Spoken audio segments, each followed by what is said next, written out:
বহু প্ৰত্যাশিত জাগি ভকত গাঁৱৰ কপিলী দলঙৰ শুভ উদ্বোধন কৰে অসমৰ মুখ্যমন্ত্ৰী ডক্টৰ হিমন্ত বিশ্ব শৰ্মাই। মুখ্যমন্ত্ৰীগৰাকীৰ জন্মদিনটোতে এই দলঙৰ শুভ উদ্বোধন কৰে। 2011-12 চনতে নিৰ্মাণৰ কাম আৰম্ভ কৰিছিল জাগি ভকত গাঁও কপিলী দলংখনৰ।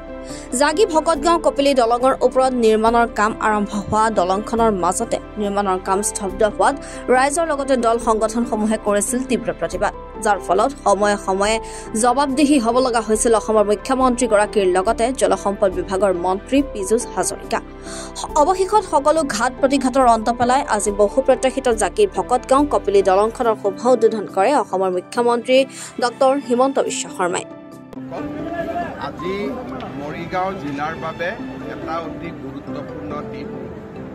জাগিৰোড আৰু মৰিগাঁও সংযোজিত কৰি নিৰ্মীয়মান জাগি ভকত গাঁৱৰ যিখন দলং তাক আজি আমি সম্পূৰ্ণ কৰিব পাৰিলোঁ আৰু মৰিগাঁও জিলাবাসী ৰাইজৰ বাবে আজি আমি উৎসৰ্গা কৰিলোঁ। এই দলংখন নিৰ্মাণত 73 কোটি টকা ব্যয় কৰা হৈছিল আৰু এই দলংখনে মৰিগাঁও আৰু জাগিৰোডৰ মাজত যি সংযোগ ব্যৱস্থা তাক বহু গুণে বৃদ্ধি কৰিব। সমান্তৰালভাৱে জাগিৰোডৰ পৰা লাহৰীঘাট হৈ ৰৌতাৰে ওদালগুৰি আৰু ৰৌতাৰে ভূটানৰ লগত জাগিৰোডক সংযোজিত কৰা এক আঁচনিৰো আমি কাম কৰি আছোঁ আৰু সেই আঁচনিৰ অংশ হিচাপে মৰিগাঁও আৰু দৰঙক সংযোজিত কৰি ব্ৰহ্মপুত্ৰৰ ওপৰত নতুন দলং এখন নিৰ্মাণৰ ঘোষণা কেন্দ্ৰীয় চৰকাৰে যিকোনো মুহূৰ্ততে কৰিব। তাৰ প্ৰক্ৰিয়া ইতিমধ্যে দ্ৰুত গতিত আগুৱাই আছে। আজিৰ দিনটোতে নামৰূপত ভাৰত চৰকাৰে 12 লাখ মেট্ৰিক টনেৰে নতুনকৈ এটা সাৰ কাৰখানা নিৰ্মাণৰ কথাও ঘোষণা কৰিছে। আমাৰ ৰাজ্যখনৰ জীৱনলৈ এক বিশাল পৰিৱৰ্তন আৰু সম্ভাৱনাই অপেক্ষা কৰি আছে।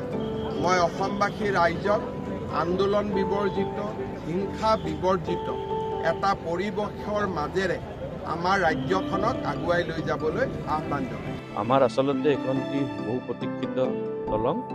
আগতে প্ৰথম আমাৰ 2012 চনত আৰম্ভ হৈছিল, তেতিয়া এই দলংখন কমপ্লিট নহ'ল।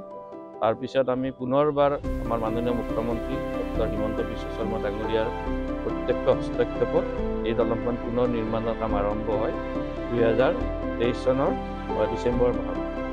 তাৰপিছত চানৰমান কেতত বুলি আমাৰ কণ্ট্ৰেক্টৰ এজনে কামটো আৰম্ভ কৰিছিলে। প্ৰায় 2 বছৰৰ পিছত এই দলঙৰ সম্পূৰ্ণ হয়। আজি এইটো শুভ দিন, মাননীয় মুখ্যমন্ত্ৰী ডাঙৰীয়া জন্মদিনত আমি দলংখন অপেনিং কৰিব পাই, শুভ উদ্বোধন কৰিব পাই অতি আনন্দিত অনুভৱ কৰিছোঁ। এই দলংখনৰ ব্যয় সাপেক্ষ আছিল 73 কোটি টকা। 73 কোটি টকাৰে আমাৰ কণ্ট্ৰেক্টৰ চানৰমান কেততে এই দলংখন কমপ্লিট কৰিছে। আমাৰ এই দলংখনৰ তত্বাৱধানত আছিলে আমাৰ PWD/NH ডিপাৰ্টমেণ্ট আৰু ইয়াৰ ফাণ্ডিং হৈছে আমাৰ ministry of road transport and হাইৱেৰ পৰা। 2012 চনত যেতিয়া কামটো আৰম্ভ কৰিছিল, এই চিম্প্লেক্স বুলি এটা প্ৰতিষ্ঠানে কৰিছিলে। সিহঁতে আধাতে এই কামটো এৰি থৈ গুচি গ'ল। আপোনালোক নিশ্চয় জানেই কথাটো।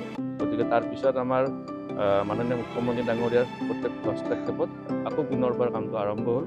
গতিকে এই দলংখনে ভৱিষ্যতত বহুত আমাৰ এই অঞ্চলৰ উন্নতি প্ৰগতিৰ কাৰণে কাম কৰিব। কাৰণ আৰু আমাৰ এই জাগিৰোডৰ পৰা একেলগে আমাৰ চামৰাঙালৈকে, ভূটান বৰ্ডাৰলৈকে মৰিগাঁৱৰ ওপৰত আৰু এখন দলং হ'ব। মৰিগাঁও আমাৰ ব্ৰহ্মপুত্ৰৰ ওপৰত সেইটো দলং হ'লে জাগিৰোডৰ পৰা ভূটান বৰ্ডাৰলৈ প্ৰায় 132 কিলোমিটাৰ পৰিক্ৰমা এটা আমাৰ মানে ইয়াৰ পৰা যোগাযোগৰ এটা সুচল আৰম্ভণি। মৰিগাঁৱৰ পৰা পিংকু দাসৰ ৰিপৰ্ট, এনি ভাৰত 24।